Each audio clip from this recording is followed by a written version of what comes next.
The world is on fire as a result of Donald Trump's weakness. We've never been this close to a world war since, frankly, the beginning of World War I and World War II, as Donald Trump has destroyed an established world order. Let's just talk about what's happened just over the past 24 to 48 hours. You had President Zelensky of Ukraine visit Mar-a-Lago, where Donald Trump has been holding court at the Mar-a-Lago dining room. Donald Trump was parroting Putin talking points and saying to Zelensky that Putin just wants to help Ukraine and make things better for Zelensky. And you saw President Zelensky look at Donald Trump like he's absolutely crazy and a total and utter madman, because that's what Donald Trump is. You have China launching its most aggressive military operations or tests right around Taiwan. Taiwan has had to respond with putting its military on the highest level of military preparedness that there is. Donald Trump was asked about what he's doing to help Taiwan, and Trump said, I don't even know what's happening. What do you mean? China's running military tests. You have Iran saying that it is officially at war with the United States, with Europe, and with Israel, and says that it has more capabilities now than it ever did before. You have Kim Jong-un in North Korea testing cruise missiles. Remember when that would just take place, like under former President Obama, and people would be like, oh my God, that's so weak. You're letting Kim Jong-un test cruise missiles? Well, yeah, he's doing it right now, and it's maybe a footnote on what's taking place in the world right now. And that is related to, by the way, what's happening with China and Taiwan. And all of this is also an effort to intimidate Japan. And Japan and South Korea kind of feel abandoned by the United States. But we'll get into how Trump has also given up America's role in Asia, given up Americans' role in Europe, given up Americans' role in Africa, Central America, South America, really throughout the entire world. And also, Donald Trump mentioned on a right-wing radio program that we actually attacked inside Venezuela as like a throwaway line. And then Donald Trump was asked about it earlier in the day, and he's like, I don't know. Who cares whether we did that or not? That's what's going on in the world. And here in the United States, the Trump regime continues to cover up the Epstein files. As Donald Trump said during Christmas and the day after, 1 million documents were uncovered. By the way, it was uncovered by the MeidasTouch network when we uncovered the 1.2 million documents with the Southern District of New York. But in the small amount of documents that have been turned over, Julie K. Brown identified, the public was able to identify and see that back in 2019, Trump's DOJ was spying on Julie K. Brown. She's the top reporter who was exposing Epstein and his inner circle. And there are documents in connection with subpoenas and other things that were in the current files showing Julie K. Brown's flight itinerary was being looked at by the Department of Justice at that time. So we'll cover that. And also, Donald Trump's health continues to deteriorate. While he was with Zelensky, it looked like both of his hands were now discolored. And on his left hand, it looked like a hole. And again, we're just all somewhat speculating because this is yet another cover-up as Trump refuses to turn over his actual medical records. It looks like an IV that's been going into both of these hands, and that would explain a lot. But because Trump's covering it up, we're just left to speculate and give our informed opinions. And then I want to cover this as well. Another case got dismissed where ICE shot somebody. And this happened in Los Angeles. And I'm very familiar with this federal judge. And I'm very familiar with this Central District of Los Angeles or Central District of California prosecutorial office. And this federal judge dismissed this case where ICE shot a guy because ICE was refusing to turn over body cam footage. They were refusing to, or the prosecutors were refusing to turn over the basic discovery documents. And the judge is like, you're utterly incompetent. I'm dismissing this case with prejudice. And so yet another case where ICE shot somebody and then blamed the person they shot getting dismissed. And I think that shows you just how utterly incompetent this DOJ is. on cases that are high profile, medium profile, and not so high profile. If you're a criminal defense lawyer right now, this is like your dream come true, because this DOJ doesn't know how to function. But if you care about law and order right now as well, you're very worried because they can't accomplish basic tasks. That and more here on the MeidasTouch podcast. Brett and Jordy, we've got a lot to discuss. Obviously, it's wild when I turn on the news just to see, and I hate corporate news. Like, are others covering this? Like, none of this is being covered at all. And it's certainly not being put in the appropriate context, I would say. I mean, what you described when you're looking at what's going on with North Korea, with Iran, with Venezuela, with Russia and Ukraine.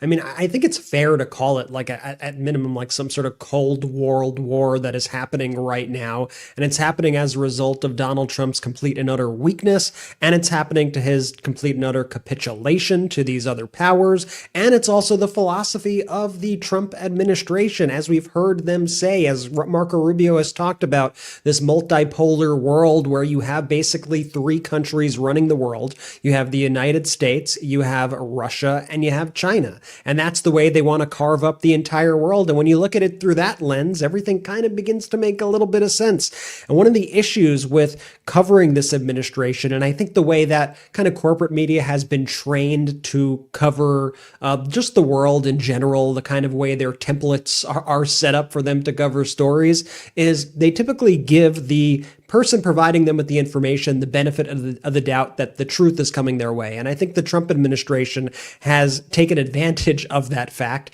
and they quite literally lie about everything, and then they end up getting the headlines that they want.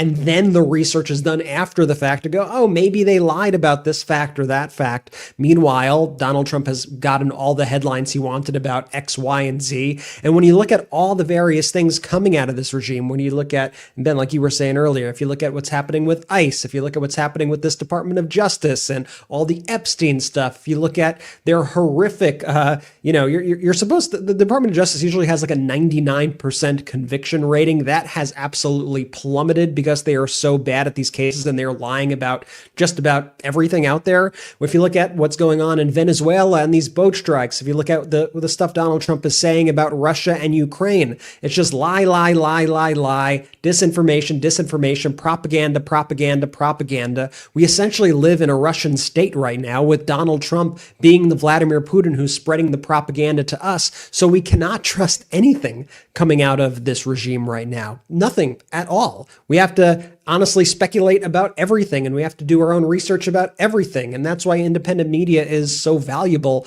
at this critical moment in our nation's history. We're going to dive into everything. I got to check in with Jordy first. Jordy, what's the latest? What's up, brothers? What's up, Midas Mighty? Brett, well said. Look, I'm really excited for today's show because we have a lot of ground to cover, and you put it perfectly there, B. Corporate media is just failing left and right here to deliver people the accurate news. And so everyone knows that watches the show, we come with facts, data, and receipts, literally. And I'm excited to just jump on in. So Benji, with that, where do you want to start off today? Right. And, you have the free world, which is not represented by the United States anymore. I mean, you have Ukraine, you have Europe, you have Canada, you have Australia, and you have some other areas, right? And they are referred to by Russia as the old world. They're viewed as, this outdated democracy, and that's not the way of the future, right? Then you have this authoritarianism kind of creeping back, where you had these centuries of democracies and the idea of democracy spreading.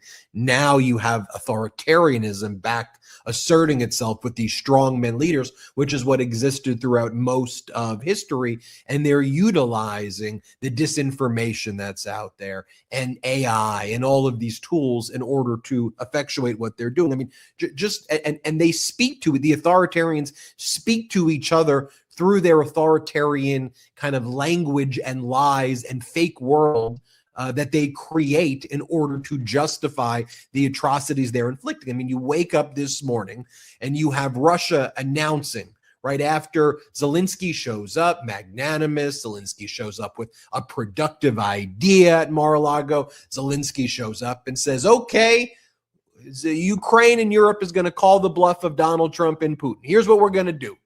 Why don't we allow there to be a referendum, a vote to take place, that if you want territorial concessions, if you want Ukraine to give up Eastern Ukraine, Donbass, other areas like that, let's just take a vote. Let's do a 60 to 90 day ceasefire so that we can stop the war. Then let's do a vote. And if ultimately, and we'll do a vote for the president also. If people want to vote out Zelensky, and if they want to vote to be Russia, let's just make sure it has all of the aspects of a free and fair election. Let's protect a free and fair election, and let's put it to a vote.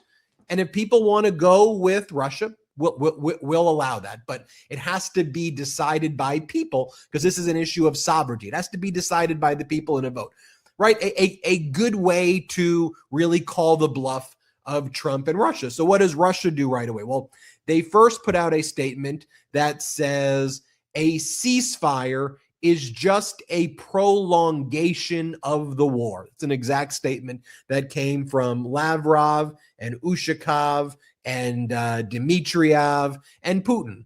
A ceasefire prolongs the war. Stopping the war makes the war last longer. So that's what they went with originally.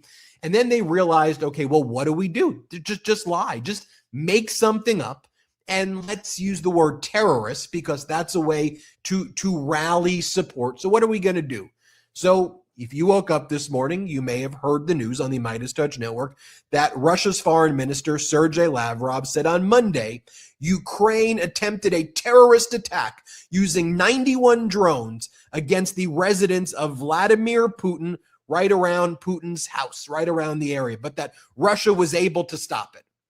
Now, a drone swarm with 91 drones that would have to evade all of the other areas of detection, and nobody would hear the drones being shot at by any of the defenses anywhere, including by where Putin actually lives in kind of northwest Russia.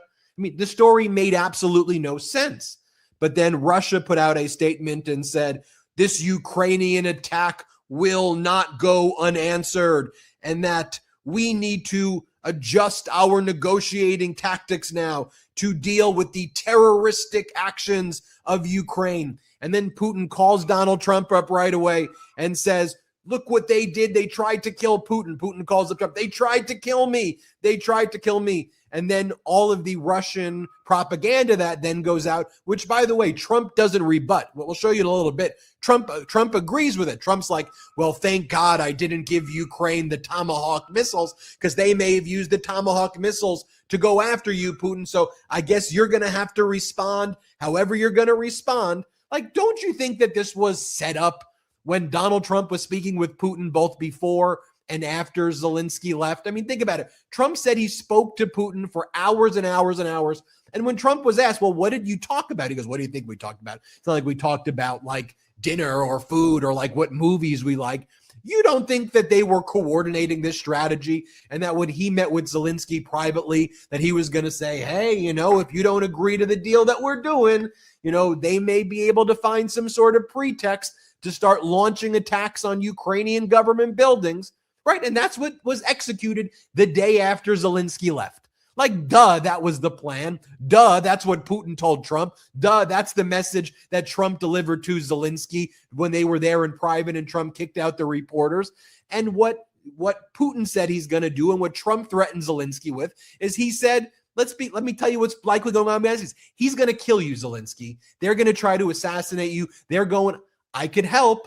I can try to help you, but they're going to go after the government buildings in Kyiv if you don't agree to surrender. That's what went down privately, in my opinion. And how do you know? Just make common sense out of it. Putin and Lavrov execute that plan today. Zelensky comes out with a statement right away and says, this is all false. It's just yet another pretext to go after our government buildings and try to kill me. But that's what this is about. They're gonna try to kill Zelensky right now. I mean, let's be very clear, right? That's what they're going to try to do. And I think Trump gave him a green light to it. And I think that's what Trump was threatening Zelensky with. And that's what this meeting was all about in the freaking dining room of Mar-a-Lago. Brett and Jordy. Yeah, we've talked about these pretexts before and how these authoritarian leaders feel the need to create pretexts in order to justify their autocratic actions. It's been a big theme of this podcast. We brought it up numerous times because it's Donald Trump's go-to move, and it's Trump's go-to move because it's also Vladimir Putin's go-to move. And this scheme that they've devised that was announced earlier today could not be more transparent. If these were two kids, if this was a bully on a playground running to the teacher and telling the teacher that this kid threw rocks at me or something, and then they were trying to get the kid that they were actually bullying in trouble, the teacher wouldn't believe it. So spare me the BS that this is the thing that Donald Trump is now believing and that this is what they actually believe may have happened. He obviously didn't look into the intelligence. He doesn't care to look into the intelligence. He wants to accept Putin's framing of this because he views Putin as the good guy in this invasion, and he views Zelensky as the bad guy. And you could just look at the way they greeted the two leaders as well. Volodymyr Zelensky comes to the United States, not a single U.S. official is there to greet him. And now I want you to think about the red carpet treatment, and I mean literally the red carpet treatment that they gave Putin when he arrived in Alaska for that summit with Donald Trump, that disastrous, horrific summit with Donald Trump, where he made a complete fool out of Donald Trump, where Donald Trump had our United States military quite literally get on their knees and roll out the red carpet for Vladimir Putin. And we see Trump do this all the time, whether it's with his 2020 election lies or whether he's speaking about Portland. There's an invasion in Portland. Portland's in chaos. We need to send in the military. He did it here in my city of Los Angeles. Same thing. It's the same way that Putin operates. It's the same concept when Putin goes, oh, Nazification. We need to denazify Ukraine, and that's why we're going in there. They're constantly trying to find their next lie that they could tell their supporters, that they could amplify on their propaganda networks in order to justify their horrific actions. Because what these autocrats don't like doing is they don't go out there and go, okay, I'm going to be evil now. I'm going to go kill some people. That's my move. They try to wrap it in this other framing, whether it's framing of patriotism, whether it's a religious framing, whether it's a framing of revenge or retribution for wrongs that happened to them. And so you see right now what is happening. And I think there's such a stark difference as well. First off, I feel horrible for somebody like Zelensky who has to be put in the middle of this and has to play this ridiculous game where he needs to go to Mar-a-Lago. First, why are these leaders going to frickin' Mar-a-Lago? What a disgrace in general there.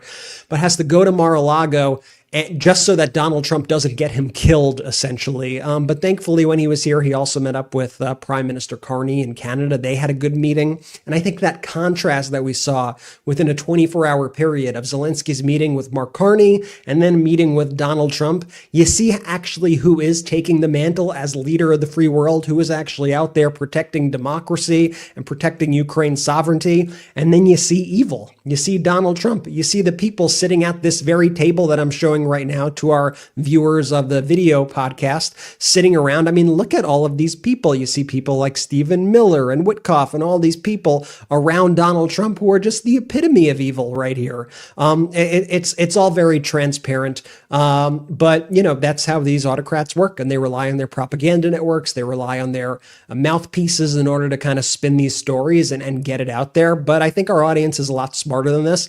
And I think the American people as a whole are a lot smarter than this.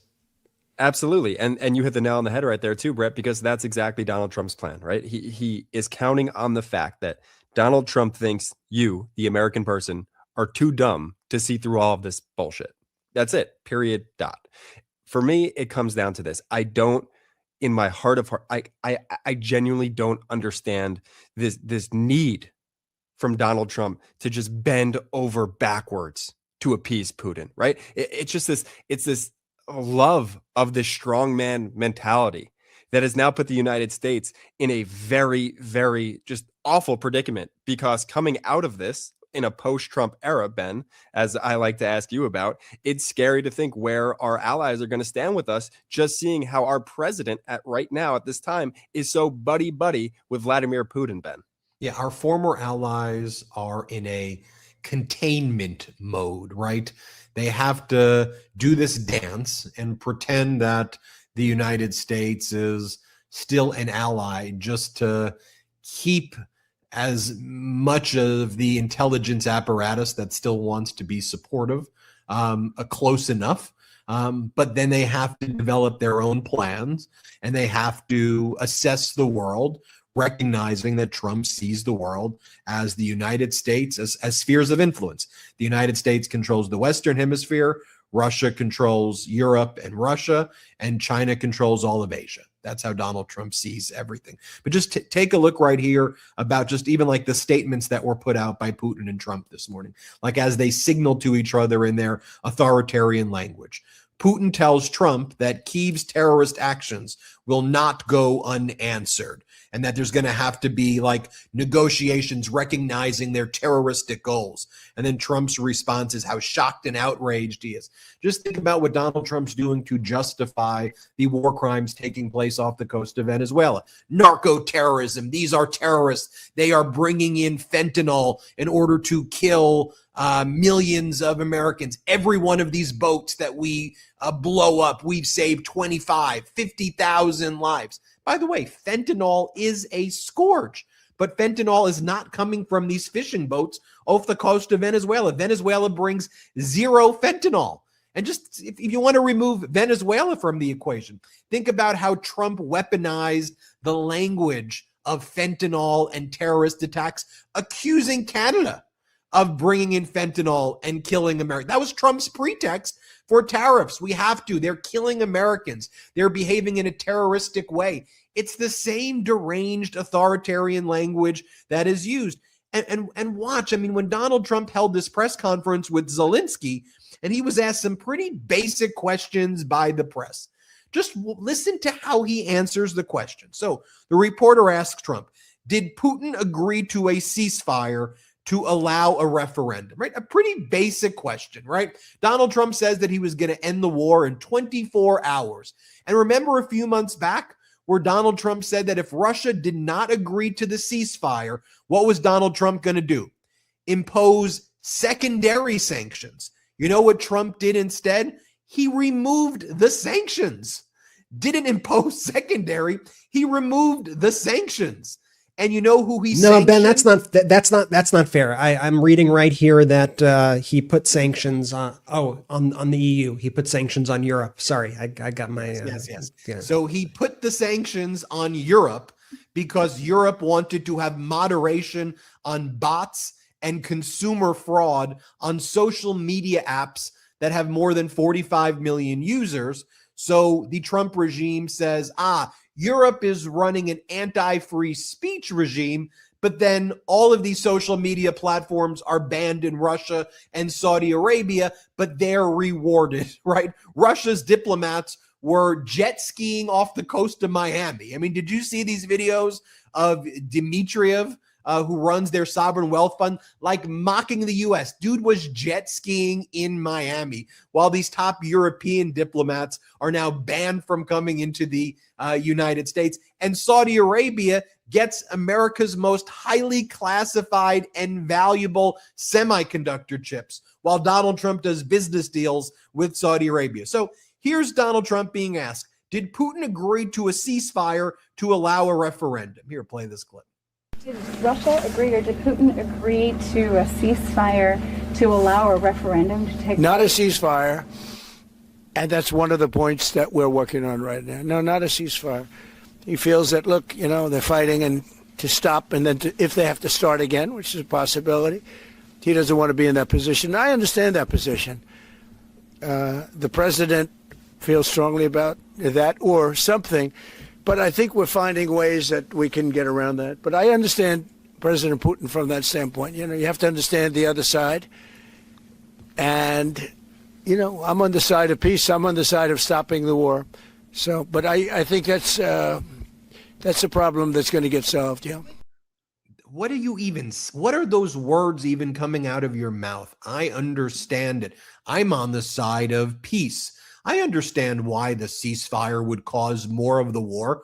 Stopping the war causes more of the war. Like, do we realize how idiotic the things that he's saying are? And by the way, the reason that we've covered on the MeidasTouch network what Putin's been saying, what Lavrov has been saying, what Yushakov has been saying, what Dmitriev have been saying, what Peskov has been saying, right?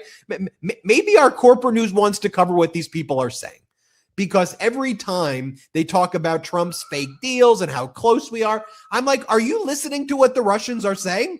They keep saying that they want total surrender. They're saying that the special operation, as they call it, is never going to end. They say that Zelensky is the illegitimate leader. They say Ukraine is an artificial state that needs to be wiped off the map. Like, are you listening to what they're saying? There's not even an inkling or a desire on the Russian side for any peace. So it's like, what are we regurgitating? And at every step, Zelensky said, yeah, we'll do a ceasefire. Yes, we'll do a ceasefire. Absolutely, we'll do a ceasefire tomorrow.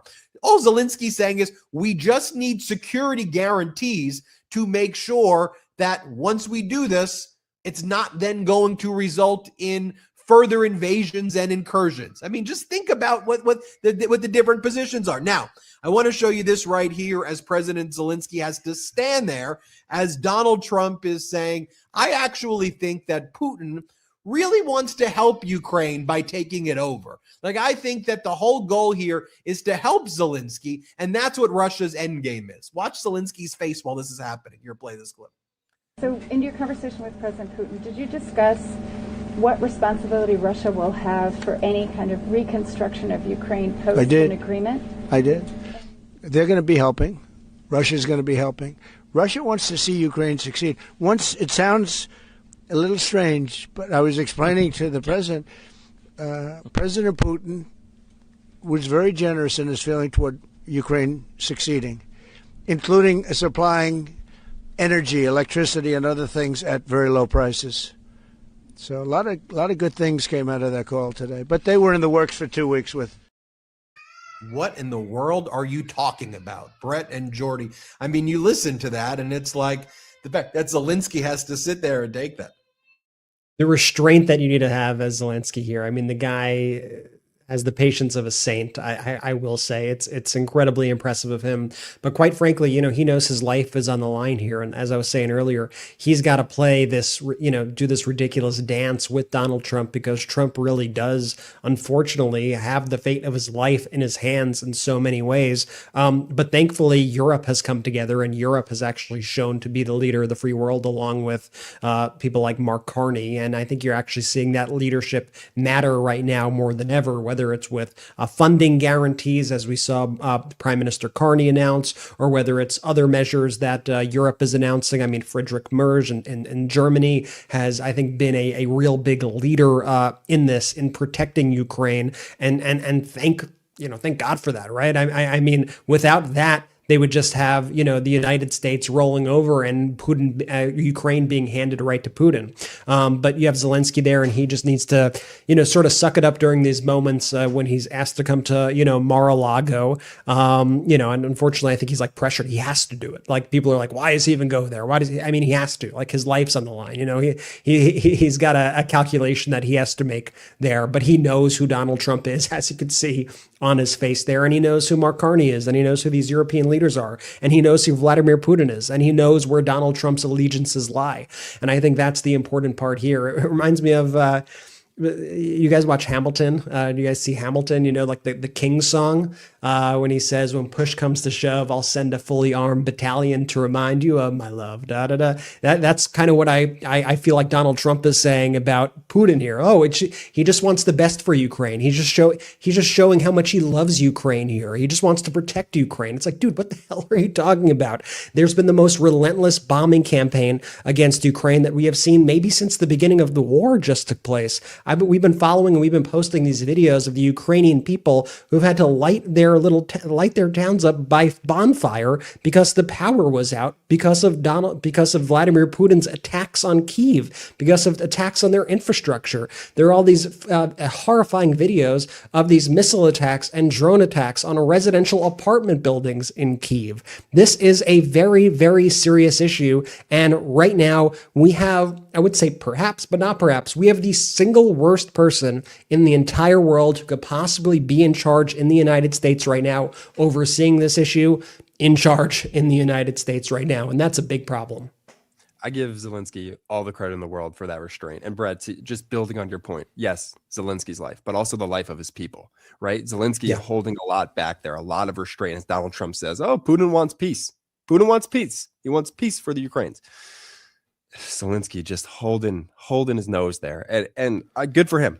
I don't know how many people would be able to not just say, "Hey, man, that's insane what you're saying right now," and actually speak out. But I give him all the credit because, to your point, B, we have the single worst person in charge right now to be handling this. Not only that, he is guilty of, in my opinion, here helping the Russians and helping Putin and helping this prolong. And so, what corporate media, Ben, I want to build onto your point earlier as well. What they're so guilty of themselves is they won't just hold Donald Trump's feet to the fire out of the nonsense that he's spewing, but what they'll actually do, and it's way more evil, they'll find a word, or I guess 2 words smashed together when he says, want peace.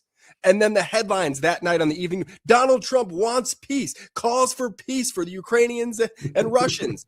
And oh, what a great, that is so friggin' evil to me, man. That's why I'm so happy we have this show. We have the Meidas Mighty, and y'all know that, like I said in the beginning, we bring the receipts. And I'm glad that we got to play that clip in its full context here, because you guys know when you're watching that corporate news at your dinner tables, whenever that be, they're going to clip that one teeny portion out. But the response that Trump gave was totally banana land. Like, it was absurd. It made no sense. And yet no one wants to hold his feet from the corporate media side of things to the fire and be like, hey, man, what did you say? Like, it's not adding up, and you're not making any sense. Go back to February, right around that time when Trump had Zelensky in, and Trump thought, I'm going to bring him in there. JD, here's what we're going to do. We're going to corner him, surround him, threaten him, and then this is how it's going to go down. And then we're going to give Putin all of the Ukrainian land, the U.S., and Putin will splice it up. We'll get certain minerals. Putin gets certain minerals. Putin gets the territory. America can try to, extract, whatever, additional rare earth elements and stuff from Ukraine. That was the plan. And Zelensky didn't back down, and Europe didn't back down. You saw Trump lashing out there when Zelensky didn't back down. And then since then, you've actually had a steady growth in European solidarity around Ukraine. Brett, you mentioned Friedrich Merz in Germany, but you have Prime Minister Carney in Canada. You have Keir Starmer doing a good job. You have von der Leyen, the European Union Commission president, doing a really good job. You have Japan doing a very good job. You have Australia. You have countries across the world supporting Ukraine. And I don't think Trump expected that to happen. And I think if you're Zelensky, you look at the calendar and you're like, all right, I made it a year. Like we got to make it another year. And we got to make it another year after that. And then hopefully we can get somebody in this government who's going to, look out for Ukraine. And I think that's Zelensky's calculus. We've got a lot more to discuss. We got to definitely discuss what's going on here in the United States, but we should also still talk about what's going on between China and Taiwan and the threats from China. We should talk about what's happening with Iran. We should talk more about this visit from Netanyahu, where Donald Trump said that he's spoken with the president of Israel, Herzog, and so Israel has a president and a prime minister. The president has the pardon power. The president is Herzog, and Trump says, we're going to get you one. I spoke to Herzog, and he says that he's giving you the pardon for all of your crimes, Netanyahu. And then Herzog had to respond, we've never talked. This is not true. This is what Trump just makes up fake conversations with people. We'll talk about that and more. A reminder, or maybe the first time I'm saying this, so not quite a reminder. We're going to be doing a State of the Meidas address, kind of like a State of the Union address, but the State of the Meidas address, the Meidas State of the Union address. We'll be doing that January 5th on Patreon, where you can join us, listen to our State of the Union, and ask us any questions that you may have. We'll open it up for a long time. We'll answer all of your questions at patreon.com/MeidasTouch. We'll be hosting our 2026 MeidasTouch State of the Union, patreon.com/MeidasTouch. You're not going to want to miss that. Let's take our first quick break of the show. We'll be right back. As you guys know, I take my health really seriously, but I also know I need to look out for my dog's health too. Because here's the thing, my dog tends to deal with itchy skin, licking paws nonstop, and those head shakes that make you immediately worry about their ears. And yes, my dog lives a very spoiled life. Better food than me, endless treats, prime couch real estate. But even with all that, dogs still share 99% of their DNA with wolves, and modern life makes it harder for them to stay healthy. Dog allergies are actually up 30% in the last decade. They're exposed to pollen, dust, mold, and even human dander every day. And 90% of your dog's immune system lives in the gut. So when gut health is weak, allergies get worse. That's why I use Better Wild Allergy Relief Soft Chews. They're designed to support your pet's allergy defense system by strengthening digestion. They use a special blend of wolf probiotics called Ancestral Advantage to support long-term allergy relief by strengthening your dog's natural defenses. These chews include 4 key ingredients: an ancestral blend of wolf probiotics called Ancestral Advantage, L-Sakii, a patented postbiotic, not probiotic, derived from kimchi that's been clinically proven to reduce itchiness and redness in just 2 months, colostrum to boost immune function, and salmon oil for healthy skin and fur. They also have chews for joint support, dental health, and a digestive support meal topper. I give the chews daily. My dog loves the flavor, and I genuinely feel better knowing that I'm supporting their health from the inside out. Better Wild is committed to helping your dogs with science-backed, veterinarian-approved solutions that you can feel great about. And right now, Better Wild is offering our listeners up to 40% off your order at betterwild.com/Meidas. That's betterwild.com/Meidas for up to 40% off your order. betterwild.com/Meidas, Meidas. All right, real talk. What's the hardest part of eating enough protein every day? For me, it's not knowing what to do. It's that life happens. Some days I crush a workout and meal prep like a champ, and other days I look up at 3 p.m. and realize I've only had carbs. That's honestly why I started using Huel. It helps on gym days, busy days, and especially those I tried days. And a quick heads up, Huel is now in Target nationwide. You can grab the Black Edition ready to drink right off the shelf, which is huge when you're sprinting through the store or straight out the door. What I love is pairing the ready to drink with the Black Edition powder. The RTD is my emergency button, a complete high protein meal when I don't have the time to think. The powder's for home days when I want something customizable or post workout. Having both keeps me consistent instead of falling off my routine. Both give you 35 grams of protein, 27 essential vitamins and minerals. They're gluten-free, no artificial sweeteners, colors, or flavors, and it's all under $5 a meal. It just makes the healthy choice the default.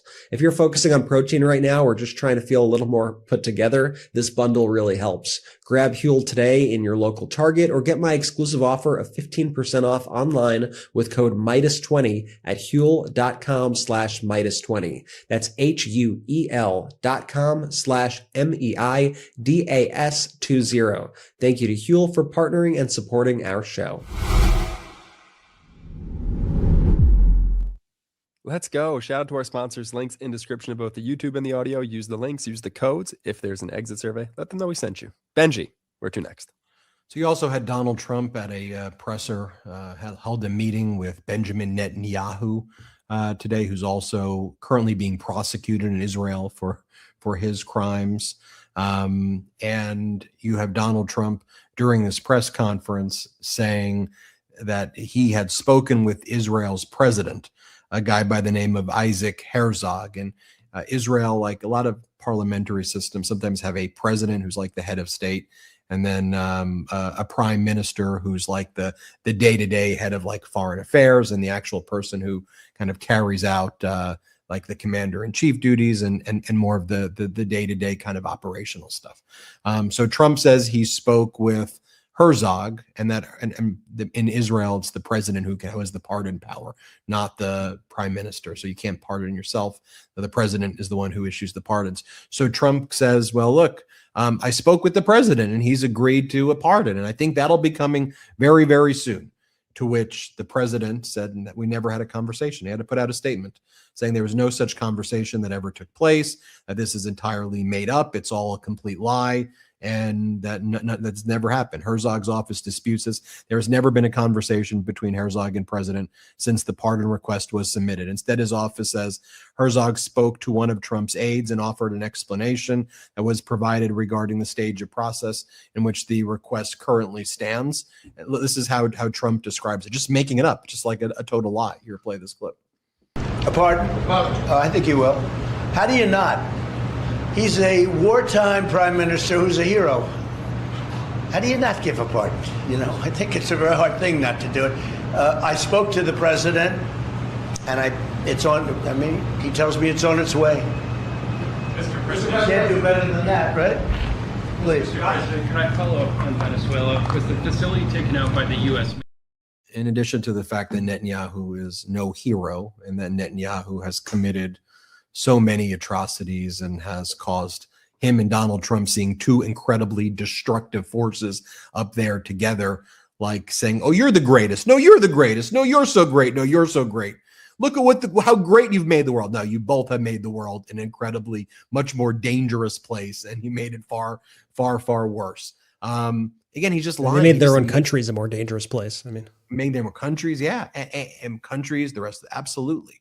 And they go but everything that Trump says, dude, is just a lie. He just makes it up like a fake conversation. Oh, you remember when he would say that he spoke to Xi Jinping? He makes up fake conversations. Somebody on our team described it as like a guy like pressuring a woman on like a proposal. Like, oh, she said yes, or don't you say yes? Won't you marry me? And like putting them in that kind of public, awkward position to now try to answer when somebody said that this is going to happen. And now there's like this public pressure. I think we see that Donald Trump, this is like a tactic that he uses quite often where he just lies, as Ben says, he just makes things up publicly and he tries to create a story around it. And I guess his hope is that he builds enough pressure in order to try to pressure the individual into action. But, you know, in this case, we saw a quick response from Herzog, who came out and said, nope, never had that discussion. That's not happening. Yeah. So Trump is asked about what's going on with China's military operations around Taiwan right now. It's a big story. China announced major military drills around Taiwan and what it's calling a serious warning against any push for independence. Taiwan had to respond with rapid response exercises, placing its military on the highest alert.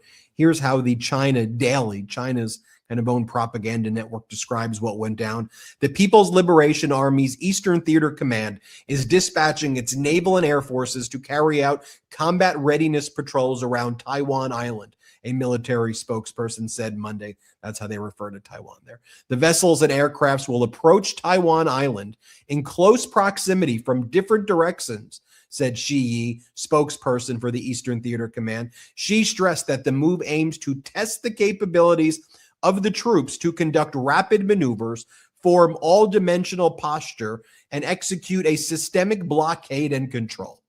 Like pretty serious stuff. And could you imagine, again, if this stuff was happening under former President Biden? Not to say that China was not taking furtive actions before, whether it was Biden or Obama or Trump in the first, but not this. Okay, not this. Let's be very, very, very clear. This is a big deal. Taiwan has to prepare as though there's an imminent war. Japan has had to put out statements in the past few months basically saying if Taiwan is invaded, Japan's going to have to step in, to which China responded with its top diplomats saying that, hey, Prime Minister Takaishi of Japan, we will chop off your head. We will behead you if you say that again. And then Donald Trump called up Takaishi in Japan, the new prime minister, and said, hey, you got to chill. Stop speaking negatively about Xi Jinping. That was what Trump's response was to Japan when Japan was standing up for Taiwan. And remember when all of these MAGAs used to be like, we're China hawks. Remember they're always hawks. We're hawks. We're China hawks. We're fiscal hawks. Well, you're just making up. Why do you get to call yourself a freaking like predatorial bird? Hawk. You're predators, but you ain't hawks. Like you're a bunch of freaking pushovers is what you are. And or you're a bunch of sociopaths creating whatever framework justifies that at the end of the day, y'all just wanted your own idiotic Kim Jong-un in the United States because y'all wanted to go to your golf courses or not have to do whatever, and you wanted to hand it over so you could be your oligarchs and just do whatever you want to do while the American people get screwed while you go to your golf club or whatever the hell you're doing, right? You go to Mar-a-Lago or whatever. I mean, it's ridiculous. So Trump is asked about this, right? Pretty big deal. What do you make of these military exercises? Watch Trump's response. Let's play it. And they didn't believe what was going to happen would happen. Yes, ma'am. On China. So China's been doing exercises basically to test encircling Taiwan. Can you explain to us what your knowledge is of that? What do you think about that? Have you had any discussions with China? Well, I have a great that? relationship with President Xi, and he hasn't told me anything about it. I certainly have seen it, but he hasn't told me anything about it, and I don't believe he's going to be doing it. No, nothing worries me. But Nothing. you said where there's smoke, there's fire, right? So if you're if you're doing naval exercises and air Well, exercises. I've been doing naval exercises for 20 years in that area. Now people take it a little bit differently, but in fact, larger than they're doing right now. So we'll see. But they've been doing that for 20, 25 years. Yeah. Mr. President. Okay, no, they haven't. And it's just a very weird framework. We have a very good relationship. Let me ask you, if you had a very good relationship, why aren't they buying the soybeans? I just like how also like our media gets so distracted, right? When he keeps announcing the fake deals. How many soybeans have they purchased? Weren't they supposed to buy 11 million metric tons or 12 million metric tons, which you hailed as a massively great deal? And then they lied and said, by the way, the same way they lied and said that the Biden administration never brought back any hostages and only Trump brought back the hostages from Hamas, right? They go, we've never brought back, because Biden never brought in any soybeans at all. We got the soybeans. No. First off, when it comes to the hostages, Biden got back 134, 143, significant number. And then when it comes to soybeans, the Biden administration in China was buying 27, 28 million metric tons of soybeans. So Trump's idea of a good deal was 15 to 16 million metric tons of soybeans less. And then China didn't even buy that. Maybe they bought 1 million metric tons, maybe. And then Trump says they're a great friend of ours. He's a great friend. Just a very strange framework. Nah, dude, he doesn't like you like that. And the fact that Xi Jinping can see on Donald Trump that all Donald Trump wants is to be liked by him. You know how easy that is to manipulate somebody like that as well. Dude, he said, obviously, it goes without saying, he said the same exact things about Putin as we showed you, before, as we went over before. And it's no coincidence. It shouldn't be a surprise, but these people they're not stupid. Okay. Xi is not stupid. Putin is not stupid. And they have to be laughing their ass off at how easy it is to manipulate this idiot. Like Putin coming up with this plan. Oh, Zelensky's coming to the White House. He's calling for peace. How do I make this look bad? Why don't you just tell him that he attacked your resident? Brilliant. Oh, easy done. Easy done. I mean, it's like the dumbest script writing, if you want to call it that, imaginable. And they know that Donald Trump will just accept anything they say, hook, line, and sinker. And then Trump always has to make himself out to be like the hero. So in that case they attacked the residents. Oh, well, thank goodness I didn't give them the tomahawks. Thank goodness, could have done serious damage there. He's just such a putz, man. And that's just what happens when you have someone so incompetent just at the helm. It becomes a very scary thing as a society to witness. Like, okay, what's this maniac going to say right now? And I could get like how people get exhausted generally with like, I just need to tune out. But really, we all just need to focus now more than ever, because I'd say what's happening in front of us right now is maybe the most important thing that's ever happened in our lifetimes. Like, this is really scary, freaky stuff, Ben. Kim Jong-un is testing his long-range cruise missile capabilities. And again, this is obviously happening at the exact same time that China is encircling Taiwan, because they're showing what that alliance could look like. And it's happening at the same time Putin is engaged in upping and accelerating the attacks on Ukraine. Like this is what happens when there is a breakdown in the post-World War II global world order that kept, not saying it was like a peaceful, great time and everything was amazing. Like, let me be very clear. There were horrible wars. There were horrible atrocities. And I do not want to in any way give a pass to certain horrific things that have happened in that time frame. But we avoided, by and large, world wars of the scale of World War II, of World War I, for a significant period of time post-World War II. And, but for nuclear deterrence right now and mutually assured destruction, like if you remove that from the equation right now, if you think about what's going on in the world, there would clearly be a world war right now.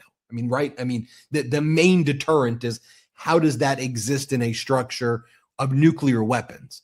But if you think about it, everything from Thailand and Cambodia and Donald Trump continuing to claim another peace, more war, peace, war, peace, war, peace, war, peace, war. Like, just think about the war that's taken place between Thailand and Cambodia that Donald Trump wants like credit for solving, like when he hasn't solved these.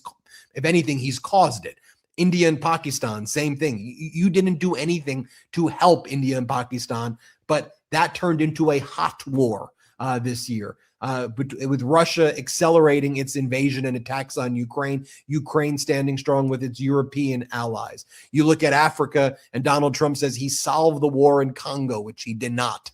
Things are actually much worse there. And the Rwanda-backed M23 groups and others continue to attack in Congo on a very frequent basis. If you look at just the United States actions, threatening Canada to become the 51st state, threatening to take over Greenland in just the past 2 weeks, the United States attacking fishing boats in the Pacific and off the coast of Venezuela as well. The United States gloating over posting videos of war crimes on a frequent basis. The United States dropping bombs in Nigeria and claiming it was to save the Christians when it wasn't even in the area actually where a lot of the terrorist attacks take place. And if you know Nigeria, the terrorist attacks that have taken place, if anything, kill more Muslims than Christians. In Nigeria, rather than just buying Donald Trump's BS propaganda about it, is certainly more tribal based than religion based. But if you talk about religions, there's no specific attacks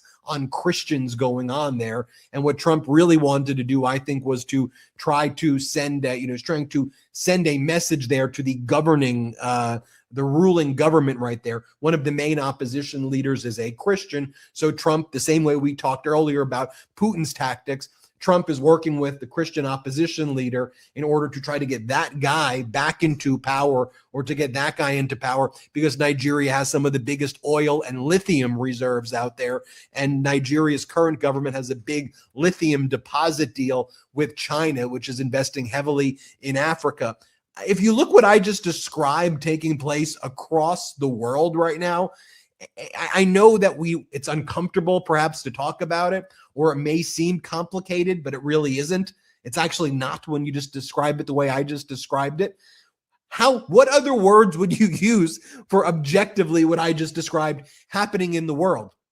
And this has all happened under Trump. Now, when we come back, I want to talk about what's going on in the domestic front too, like Trump's crushing our economy, covering up for child sex trafficking rings. Things are not affordable. People can't afford homes. Trump, I'm not going to play the clips, but Trump threatened to fire the chairman of the Federal Reserve, Jerome Powell, again, who Trump appointed, and blames Biden for appointing the guy. And Trump says, I'm going to sue the guy and go after the guy. We don't have stable markets here. Our macro and micro economic outlook in the United States is a complete and utter disaster right now. But just think about it from a global and from a U.S. perspective. Are we better off now? Not only are we not better off, I mean, we are in some pretty serious situations right here. And, look, in terms of a world war type situation, whether you believe we're in a cold world war right now or an actual World War III, however you want to describe what's taking place right now, everything is hanging right now on a very, very simple thread, a simple act itself, like the triggers for World War I or World War II, is possible with a world order being utterly brought down by Trump, and it has not made America stronger at all. Let me just say that. So yeah, I agree. And as you go through the comment, your commentary on that, I think one of the interesting things, I don't know if that's the right word, but one of the things is that Trump really wears his pathology on his sleeve, and he also often accidentally or on purpose reveals his true intentions in a lot of these conflicts and wars and all the kind of fights that he picks. And so when you see Donald Trump and some of these Republicans speak about Nigeria, they may let the words lithium deposits, slip out of their mouth, right? When you hear Donald Trump speak about Ukraine, he always talks about rare earths. Are they going to give us their rare earths? When he talks about China, he uses the same sort of terminology. Even if you go back to back in the day, Donald Trump's opinion on like the Iraq war, for example. His regrets about the Iraq war is not that it was an invasion that killed so many people and that we never should have done it in the first place.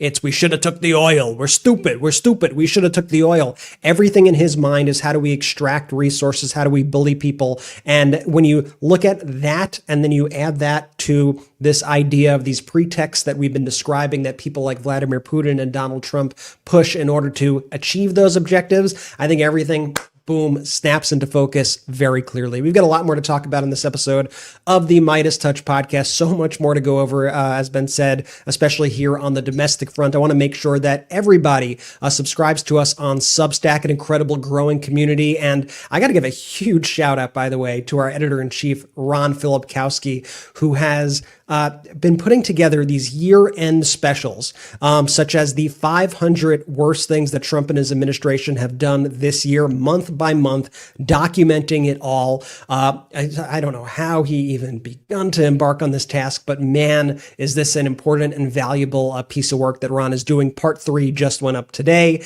Make sure you check it out at MeidasPlus.com. He has also ranked the top 25 villains of the first year of the Trump regime. Make sure you check that out as well. Sign up MeidasPlus.com. Check it out. Also, the MeidasTouch state, what are we calling it? The state of MeidasTouch, the MeidasTouch State of the Union, whatever it is, wow. January 5th. Be there on Patreon, patreon.com/MeidasTouch. We're going to do a Zoom chat. We're going to break down everything that's happened in the past year and the look ahead on our Patreon, patreon.com/MeidasTouch. Make sure you sign up there so that when we send the secret link out that you receive that secret link. All the viewers on here watching on the live YouTube podcast, make sure you go in and check out the MeidasTouch podcast on the audio feeds. All the audio listeners, make sure you check us out and subscribe on the MeidasTouch YouTube channel. We'll be right back after our final quick break. Don't you go anywhere.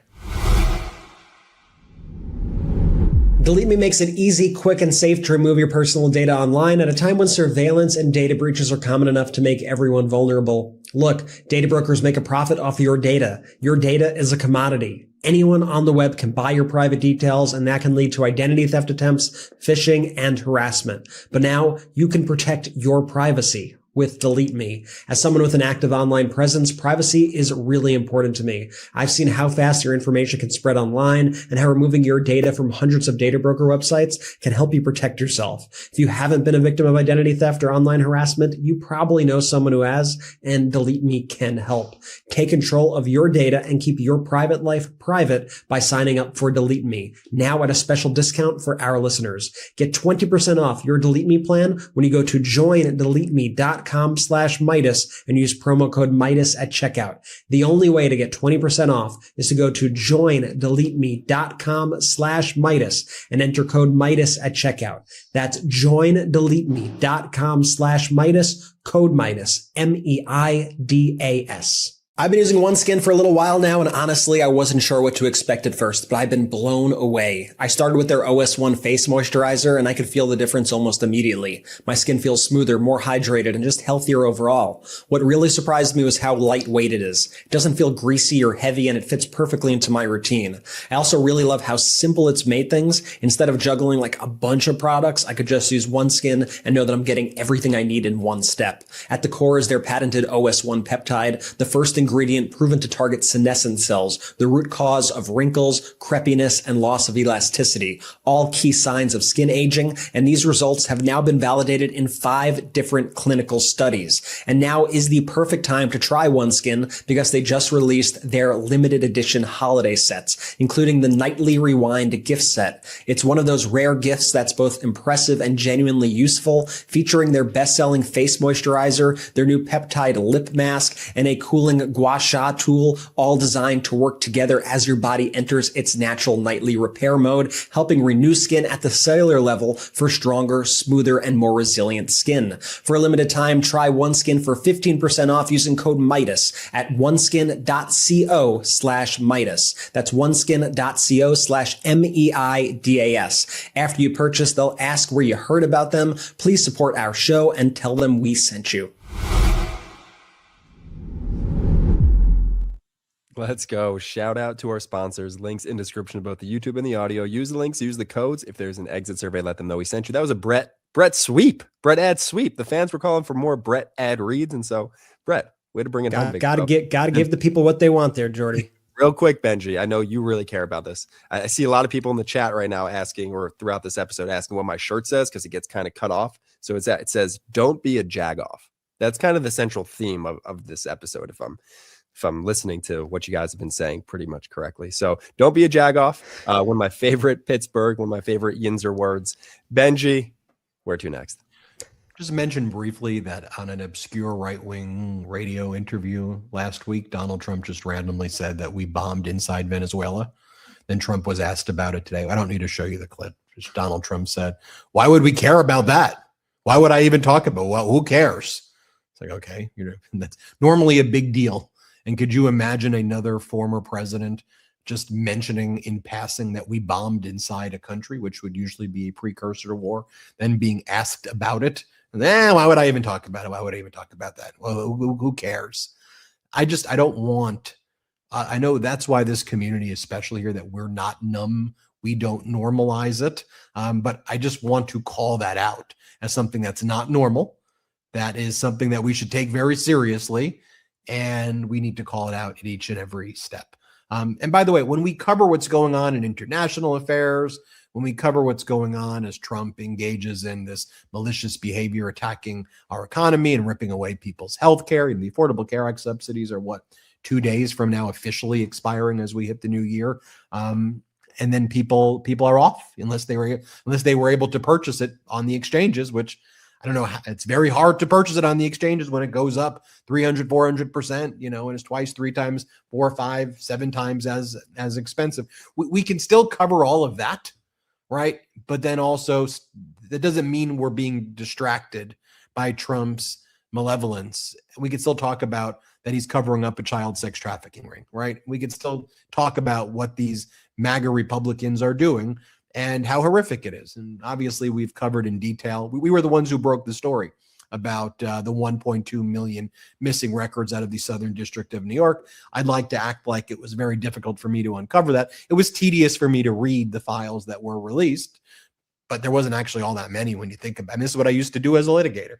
Then I looked at one and it said from 2020, and it was like, we are sending you the images of 1.2 million documents for our Cellbrite software and US v. Epstein. So I was like, okay, well, there's clearly at least 1.2 million more records that are referenced right here. By the way, that's what I would do as a litigator. I look at something and I go, well, it references other records. I don't have these records. Like, those need to be produced. We broke the story. The DOJ admitted it. Donald Trump had his own kind of freak out over it. And he was like, now let's just go after the Democrats, embarrass them, name them, shame the Democrats. And now it's going to take so long. But I want to cover this as well because it's perhaps not getting that much attention, although we covered here in the MeidasTouch network. So Melania Trump's been going around and threatening to sue anybody who mentions her name and Jeffrey Epstein in the same sentence. Oopsies, did I just mention her name and Jeffrey Epstein? I mean, she's in photographs with the guy, right? And so she previously threatened to sue Hunter Biden for $1 billion, right? And Hunter's like, okay, sue me. Yeah, a lot's been done to me already. You want to sue me for $1 billion? Sue me for $1 billion. I'd love to get your deposition. I'd love to get your discovery. But Hunter didn't sue her back, and she never sued Hunter, as far as we know. And Hunter's never been sued. But she did this to Michael Wolff.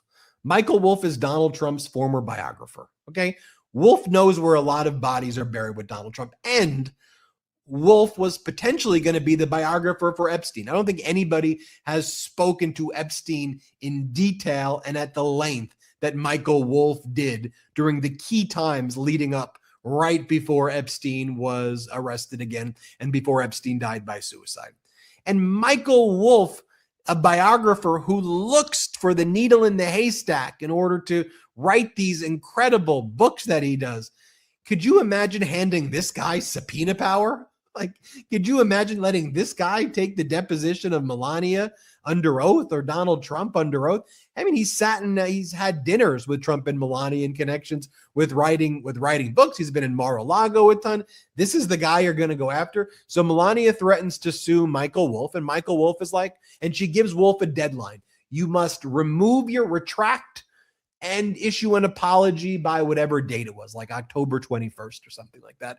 Or else we're going to sue you for $1 billion and your life's going to be miserable. So Michael Wolff is like, hey, in New York, there's a law called an anti-SLAPP statute, which not only allows you to defend against lawsuits that chill free speech. These are strategic lawsuits against public policy or against free speech, basically anti-SLAPP. So in many states, you can assert it as a defense to get cases dismissed. And it has this burden shifting analysis where if you're being sued of a matter of big public importance and you believe it's chilling your speech, you file this anti-SLAPP motion, and then it shifts a burden back to the plaintiff to basically put their evidence in a way that is very compelling for the court. I'm oversimplifying it, but it's often used in a defensive posture. New York allows you to affirmatively sue. It gives you a cause of action if you are threatened with chilling your First Amendment speech. So Wolff's response to Melania's letter, it's brilliant. You got to give him so much credit. He sues her. He sues her affirmatively. Michael Wolff versus Melania. You threatened me I have to remove my articles and you wanted $1 billion. I'm going to sue you. My cause of action is the strategic lawsuit against public policy. I'm going to anti-SLAPP you with a freaking lawsuit right now. So the lawyer is this Alejandro Brito guy. He represents Trump in a lot of cases. In the letter to Wolff, this Brito, this lawyer said, direct all your correspondence to me in connection with this. So Wolff said, okay, I sued you. Do you want to accept service? Because in a lawsuit, before the lawsuit can actually get officially initiated, you file it, then you get a summons and a complaint, then you have to serve the summons and complaint on the defendant. And once you serve it, they then have 30 days from receipt of the service to respond. In certain jurisdictions, it's different time, but generally figure it's 30 days. So he wants to get this lawsuit started. So he calls up the lawyer for Melania and says, will you accept service? No, we won't accept service. Then Melania, from what Wolff recounts, is basically in hiding right now. She's hiding from Wolff to avoid service when she threatened him. So this is her plan, just to go into hiding right now? I did a whole video of this, but watch as Michael Wolff discusses what happened. Here, play this clip. This is an update about my lawsuit against the First Lady of the United States. I think she's running from us. By suing her, we have the right to subpoena her and her husband and their friends and to ask all concerned about their relationship with Jeffrey Epstein. We have tried to serve her lawyer in Florida. He has absolutely refused to take service of our lawsuit. We've sent a process server to Trump Tower, where we understand she lives, not in the White House, but in Trump Tower. And that process server, who seemed perfectly familiar with serving people in Trump Tower, a lot of dubious people there. When the server found out that it was the First Lady, they panicked. They refused to do it. We got another server to go, and this was just yesterday. They arrived at Trump Tower. They were prevented from getting in by security. Security told them that they would take any papers and throw them in the garbage.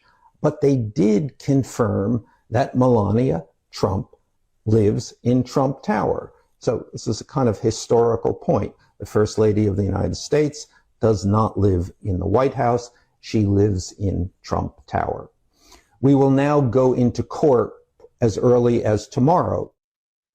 So that's what's going on there. At the same time that happened, Julie K. Brown, the Miami Herald reporter who broke the big stories on Epstein and the sweetheart deal with Alex Acosta, who ended up becoming Donald Trump's labor secretary. She broke all those stories in like 2018, 2019.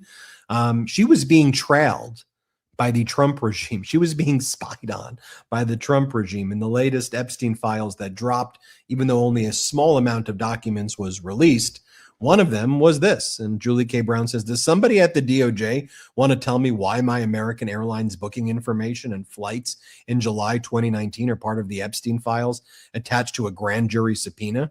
As the flight itinerary includes my maiden name, and I did book this flight, why was the DOJ monitoring me? So was the DOJ issuing subpoenas to different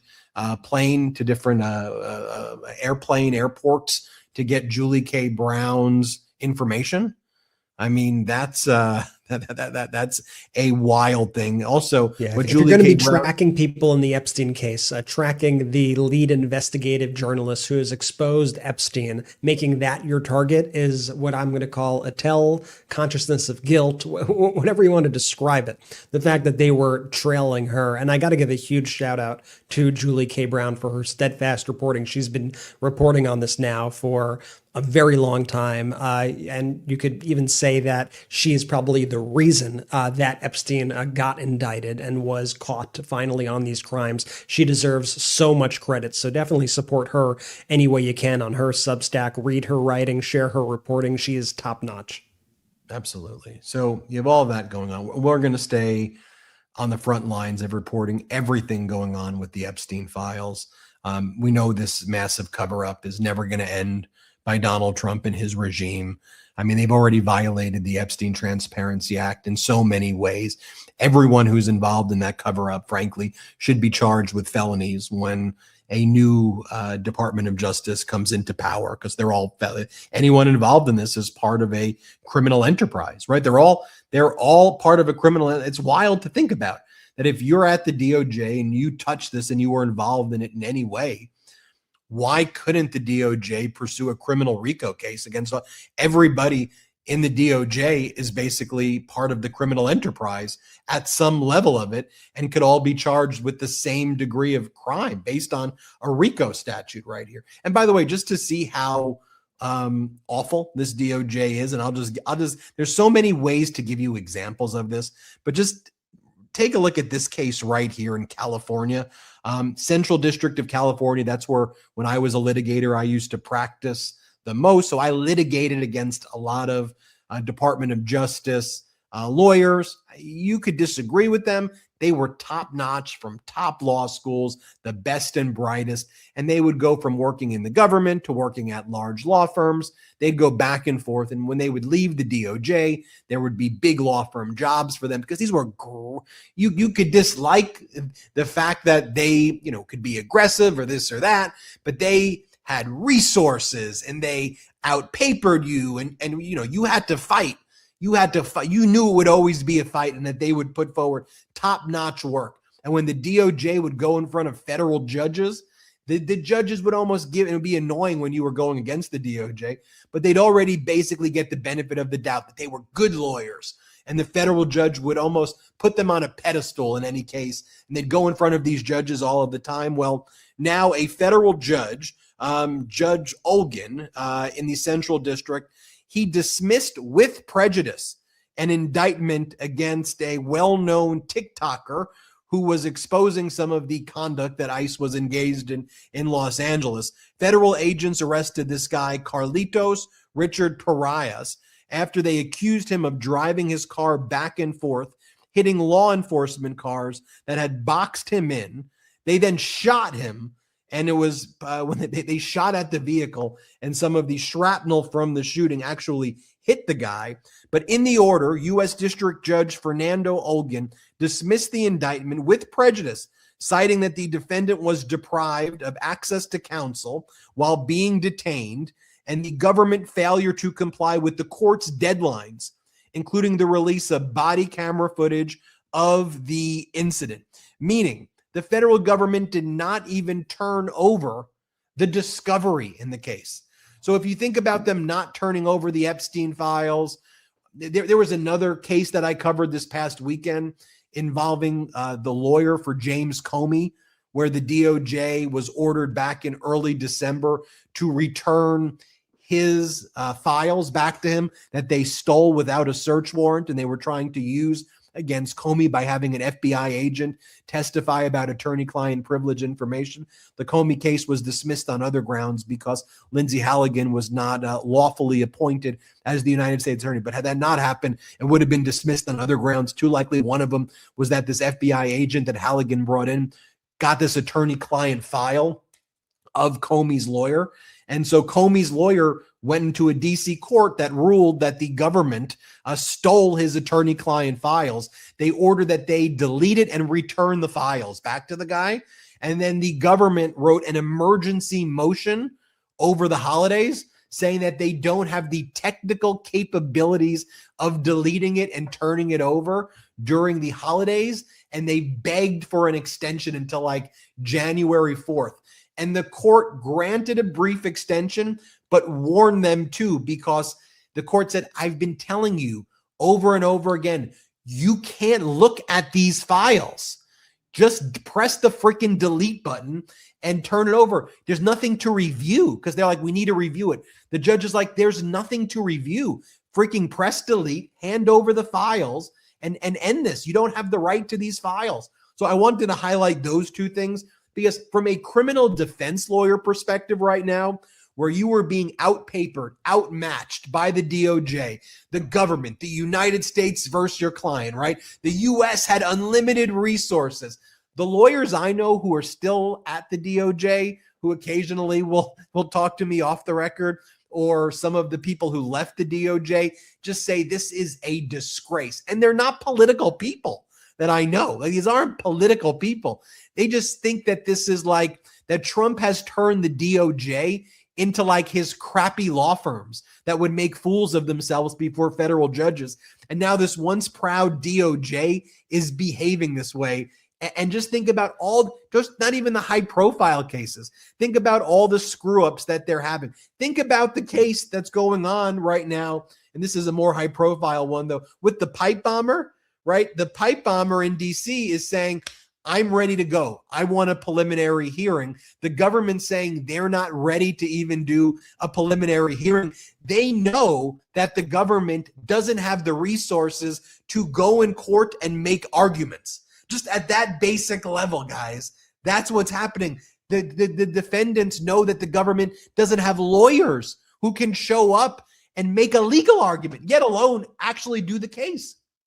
Yeah, you have the worst people running every branch of the government, and the only thing that is required for you to be a part of this MAGA movement, for you to be a part of this United States government as it's currently constituted, is not skill or knowledge, intelligence. It's one thing, it's loyalty, and it's adherence to whatever the cult wants you to believe. Not too different from the mob, not too different from Scientology. I mean, you name it, that's how this, that's how this organization is, that's how this government is run, kind of like a crime organization at this point. And so you need to look at everything through the lens of that. And when you look at everything through that lens, I think everything starts to make a lot more sense. Like when you see Marjorie Taylor Greene, of all people, speaking out against Donald Trump, and not speaking out against his policies. She agrees with Donald Trump on 99.9999999% of everything, right? But speaking out on one thing, and that one thing is, you know what, Donald? Let's not protect the sex traffickers. Okay, I'm down for all the other crazy stuff, but on this one thing, let's not protect the sex traffickers. And the reaction that she got from Donald Trump was excommunication, as if she was in Scientology and if she was a suppressive person, as they call it. You're excommunicated. You're hereby no longer MAGA. In fact, I guess you're just a lib now. There was Scott Jennings was on CNN the other day. We don't have to play the clip, but he was like, oh, Marjorie Taylor Greene turned lib. You think we're upset about that? Okay, yeah, the liberal Marjorie Taylor Greene. It defies all logic and intelligence. It's insulting to your intelligence. And so there was another piece out in the New York Times today about Marjorie Taylor Greene. They did a whole piece on her where she gave this interview to the Times. And she was speaking about basically being excommunicated from MAGA and this entire movement. And there was one area of this story that really stood out to me when she was speaking about this. And apparently she said that she got into this huge argument with Donald Trump about the Epstein files. And she had just held this hearing and she said, I'm going to go on the floor and I'm going to name names. I'm going to name the people who are Epstein's co-conspirators and I'm going to expose them. She made clear that she does not know the names herself, but she says that the survivors know the names and that they would share the names with her if she pried and if she asked. And so Donald Trump's reaction was not great. Let's expose the child sex trafficking ring. Let's get it all out there. His reaction, and I want to quote it directly, he screamed at her, and other people heard him screaming at her on this phone call, screamed at Marjorie Taylor Greene and said, don't do that. My friends will get hurt. My friends will get hurt. Where's Donald Trump's reaction? Oh, your friends. Your friends. Okay, I got it. I thought you didn't know Epstein. I thought you weren't in the same circles as Epstein. You can't get your lie straight. Your friends will get hurt. I think we see how he's handling that situation. I think there's a whole lot of consciousness of guilt. I think, as Ben says, you could draw adverse inferences from the way that Trump is handling Epstein. I would even surmise that if Epstein was not indicted and everything didn't happen with Epstein, like Epstein would have been like a cabinet member in the Trump administration. This guy would have been like Secretary of Treasury. Definitely would have been the Treasury Secretary. Right? Like, honestly, right? Like he would have been like Treasury Secretary. Trump would have pardoned. Like I'm not even being facetious. Like if that indictment didn't happen, if Julie K. Brown's reporting did not lead to the indictment, you could see Secretary of Treasury Jeffrey Epstein. It's not out of the realm of possibility with this regime. And everything in this regime goes through, are you loyal to Donald Trump? Will you repeat what Donald Trump says, even if it's contradictory, even if it is completely contradictory to the thing he said yesterday? If Donald Trump changed his mind on something and is now saying the opposite thing, are you now saying the opposite thing? That's what everything is measured by this regime. Nothing makes sense. And it's also at a detriment, of course, to the United States when you have people running the government in this way. And affordability is obviously a big problem right now. And when you see the United States government doing everything it can to make the problems worse, be it with tariffs or attack on climate policy, you name it, they are making everything worse. And they're the same way with the Epstein, how they hide it and they don't let people tell the truth. The people in the Trump administration also have to parrot the, party line, the Trump line of, oh, in fact, what you're seeing, what you're feeling isn't actually true. In fact, everything is amazing. And one of the tactics that they use in order to manipulate people is constantly shifting the goalposts. It's going to be great by the middle of this year. Remember COVID, by the way, 2020? Everything's going to be open by Easter. Everything's going to be open by Christmas. They kept setting these dates. The dates would come. The dates would go. Repeat. Now, the same things with the economy. It's going to be great by April. It's going to be great by summer. It's going to be great by the beginning of next year. It's going to be great by next Easter. And I just want you to watch how these Republicans are now speaking about the economy. Let me play this clip quickly. And then two-thirds say that things are getting worse. This, to me, is a messaging issue. How do you continue to tell the American people, look, the big, beautiful bill is now law, and that is going to translate into 2026 for you? There's only one path, Cheryl, and that's going to be in the pocketbook. I think the first and second quarter of 26 is going to show a lot. Remember, all those tax cuts have not been implemented yet in the great big beautiful bill. Interest rates were just cut. I just had a meeting with my brothers yesterday. All the prices in our grocery stores are dropping like a rock. Eggs are going all the way down to 99 cents. We see the beef market is dropping. We see sugar is dropping. We see all aspects of the grocery store prices are falling. Gas prices in Trumbull County are at $2 a gallon. Once all this starts to happen and those tax breaks happen, and I think we're going to really see an economy, hopefully by Easter, that is roaring. And if you want to win this midterm and you want to keep the gavel, the answer 1,000% is going to be in the pocketbook. Mm-hmm. They understand what they keep. Brett, by Easter, folks. Just keep dangling the carrot, folks. I had a meeting with the carrot. Brett, I had a meeting with Mickey Mouse the other day, and Mickey Mouse told me, okay, I spoke to my brothers. I don't know who your brothers are, number one. He spoke to his brothers. Okay, guys.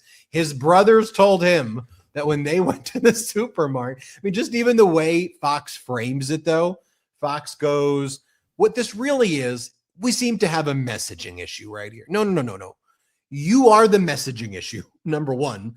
This is an issue, okay? This is an issue that people feel, and the issue gets worse when you message it to them that they should feel good and they're not feeling good because you're hurting them. So let's be clear about that as well. And then when he goes, look, I spoke to my brother. My brother's like, look, everything's amazing at this point. Like, so if my brother says, dude, who are you? Number one. But Brett, I hear what an interesting stat is, and I'd love for you to talk about this though also though. Yeah. Just to be fair, that's how I win a lot of my arguments I have with people. I talk about what you and Brett say. So I said, my brother, but they know your brother. I do want to comment on this really quickly. I want to comment on Marjorie because, it's just amazing to me that that's the threshold for, I guess, Scott Jennings to be like, oh, she's a lib now. She's totally libbed out. She's doing the absolute bare minimum. I want to make that clear. She is calling out child sex trafficking. That's it. Jordy, if being against child sex trafficking makes you a lib, then everyone should be a lib. Okay, I'm the libbiest lib to ever live. What does that make you, Scott Jennings? And it goes so much deeper because it's you have to, Brett. You're right, exactly. You have to parrot all of the regime talking points all of the time. And it even goes to the guy's hands, man, to Donald Trump's hands that are literally deteriorating in front of our eyes, that Fox News decided to run a clip from this podcast on a few weeks ago, talking about how, oh, you know what, this is just so normal. That's what Fox News said and all of their analysts. They're like, if you're an A-lister, your hands, you shake so many hands. This is what your hands just look like. Okay, so Fox News, please explain it to me tonight. What's the excuse this time now that his other hand is looking very similar to his right hand? So his left hand, you don't shake with your left hand. So maybe I'm not an A-lister. So maybe A-listers, when their right hand gets tired out, they start shaking with that left hand. But it is, you have to parrot the talking points at all times. Otherwise, you're a subservient person and you are a detriment to the MAGA movement. That's what this is. And if that because they lie about everything, you could only speculate, right? You could only speculate. And so when you look at Donald Trump's latest, hands, you see the bruises are spreading, right? You see, what are you saying? Serbian person, subversive. That's what I said. Exactly. Subservient. Yeah, you called it all the same. And so when you look at Donald Trump's hands, you see, first off, you see now you see these holes in his hands as well. You see the bruising spreading to the other hand, as Jordy said. And now you could even make out that there is what appears to be a hole, which appears to be an injection site. This is the first time a camera has gotten this close where we've actually seen what looks like a hole where the bruising is surrounded. I apologize for the viewers of these images. They're a little gross to look at. But Ben's done in-depth reports on health and the implications of what these injection sites, parent injection sites on Donald Trump's hands. Of what someone looks like who gets injected by Leqembi. I don't know if we have the photos of where what it would look like if you were taking an Alzheimer experimental drug like Leqembi, and there's a few other ones that target the areas of where Alzheimer's is. And it just show this, just play the one on Leqembi that I did, because when I watched these videos, I did a whole deep dive into Leqembi, and the bottom line is that let me be very clear. I'm giving you my First Amendment freedom of speech opinion right here, okay? But I know that is not from shaking a lot of hands, okay? I know they're hiding this pretty significantly, okay? Play the video about Leqembi for a second.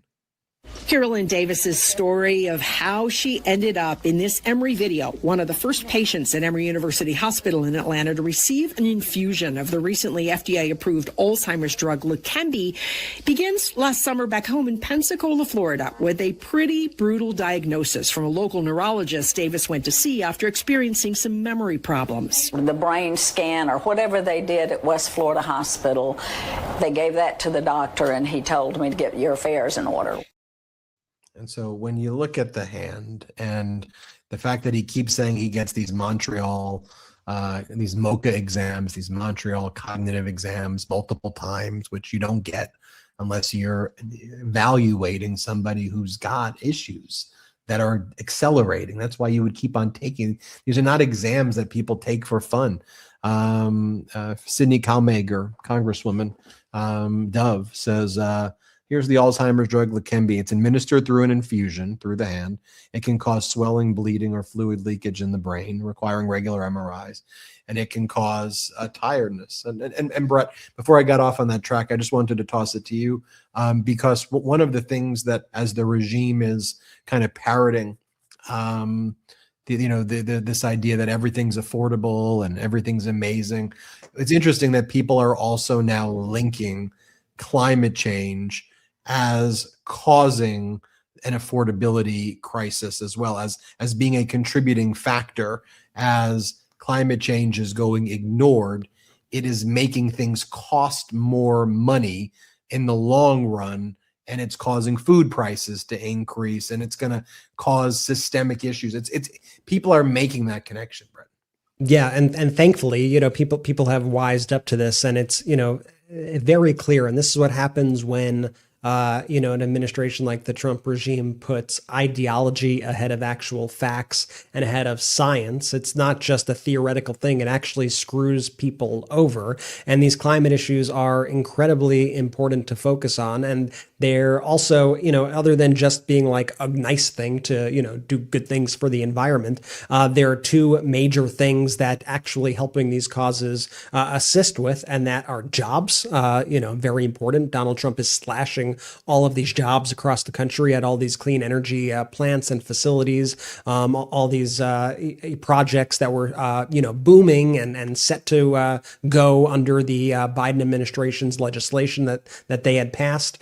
And prices, because there is such a incredible strain on the energy grid right now, especially with the proliferation of these AI data centers, which are screwing up a whole lot. They're screwing up the water supply. They're screwing up electricity. They're going into these towns, and they're causing bills to skyrocket. And, it's bad enough that that's a thing on its own. But when you are taking away all the supply of the energy for these AI data centers, and then you are also taking away the clean energy projects that help provide more energy, it's a recipe for disaster. And so, I'm happy to see some media focusing on this. The Guardians did a really good piece on this. I recommend you all read it. It's called U.S. Voters Linking Climate Crisis to Rising Bills Despite Trump's Green Scam Claims. And it says that new polling shows that 65% of registered U.S. voters believe that global heating is affecting the cost of living. 65%. You don't see a lot of polls with that high of an amount of the American people agreeing on something these days. And the article says most Americans now connect the worsening of the climate crisis with the cost of living pressures, with clear majorities also disagreeing with moves by the Trump administration to gut climate research and halt wind farms. New polling has found about 65% of registered voters in the U.S. think that global heating is affecting the cost of living, according to polling by Yale University. Extreme weather events such as floods, droughts, storms, and heat waves exacerbated by the climate crisis are taking a toll on food production, with recent spikes in the cost of coffee and chocolate blamed by experts, at least in part, on global heating. Meanwhile, many Americans have faced rising home electricity costs and steep increases in home insurance premiums, with both of these areas also influenced by the climate crisis and the Trump administration's decision to choke off solar and wind power, one of the cheapest sources of energy. It then goes into the data center issue that I was talking about, and there is a real backlash to this sort of policy by the Trump administration, or rather the stripping away of these policies, of these climate initiatives. It's screwing people over, and at a time when the issue of the day, the issue of the year, maybe the word of the year is affordability, affordability, affordability. This administration, with the way that they are approaching the climate, is not only bad for the environment, but it's bad for affordability, and it goes counter to all the kind of promises that were actually made by this administration and that so many people now are demanding solutions for. And that's a big deal. And it's also why we need to stay focused on issues surrounding the climate, because they do affect us in our day-to-day lives. Well said, Brett. I think we covered it all on this episode of the MeidasTouch podcast. Always thorough and always wanting to make sure that you're left with really having all the most up-to-date. I think this is our last brother show of 2025. Is that accurate? When is Thursday? I think is the 1st, which is going to be our next brother show. And so what a year it's been, brothers. I mean, an incredible year. We've had so many new people join us watching this show. We've been the top podcast on YouTube most weeks. Definitely the top pro-democracy podcast. I want to thank everybody for this year and trusting us. It's been a tough year for sure. But, I think we are all in this together, and we're all working to share this information. I think, the cliche knowledge is power. I believe that.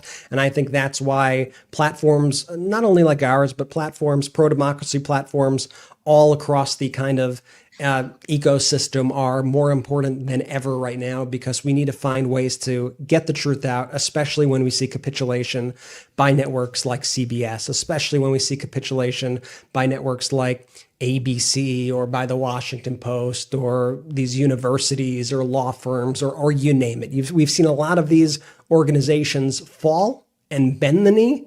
And then we've seen the opposite of that, right? We've seen the organizations that held strong.